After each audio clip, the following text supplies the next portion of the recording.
If you're stuck planning instead of creating, these tips are for you. If you're anything like me, you want everything planned down to the last detail. And for some of us with those perfectionistic tendencies, perfection is the enemy of progress. I used to obsess over outlines, research, routines, until I finally realized that I was planning so much, but I never actually hit go. So here are 4 real tips that helped me get started creating, and 1 bonus tip that helped me when nothing else could. So tip number 1 is removing the friction points. A friction point are those little tiny things that give you the opportunity to stop when you should be going. It's like running. A lot of runners will lay their clothes, shoes out for the next day. Some people will even sleep in them. Do the same thing with your writing or creating. Make an easy routine that's easy to copy every time. Clear your space. Use the same playlist. Open your documents with 1 click. The fewer obstacles you have from where you're at right now to starting physically, the easier it'll be to start creating. Tip number 2 is protecting your creative windows. So not everybody is creative at 5 in the morning. If you are, that's great. If you're not, don't force it. Figure out what works for you. Maybe it's right after coffee. Maybe it's at lunch. Maybe it's after everybody else has gone to sleep. Identify when you're the most creative and protect that time, not just from other people and responsibilities, but yourself. Tip number 3 is changing your goal setting. In writing, for me, word counts feel like homework. Same thing with researching for hours on end. To me, scene goals work so much better. If I'm going for a word count and I'm just looking to hit 1,000, 2,000 words, it makes it a little bit boring.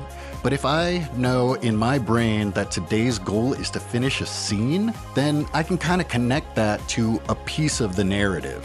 And I think it's the same way with a lot of different things. Blog posting, video creating, stuff like that. Maybe you don't want to spend hours researching. Pick the 1 topic you'd like to attack today and hit that. Again, if word counts are your thing, knock yourself out.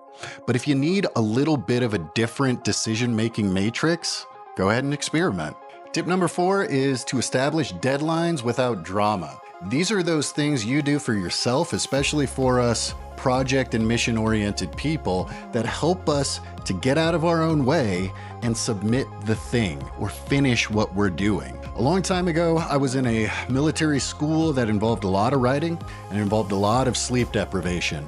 And one of the biggest tips that got me through that was the understanding that 70% and done beats 100% in your head every time. And for the bonus tip, this is especially pertinent in writing, but you can take this and adapt it for almost any creative pursuit.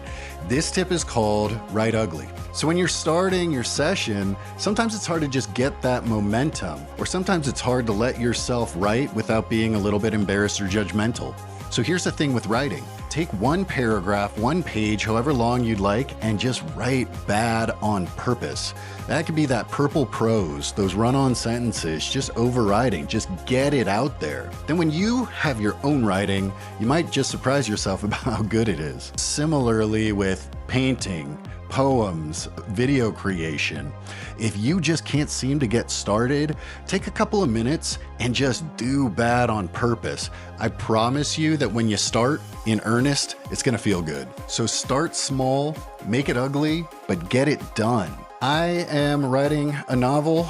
I am juggling a full-time job, a family, and trying to build something online. And these are just a few of the ways that kind of keep me and start me going. So follow if you're doing the same or trying to.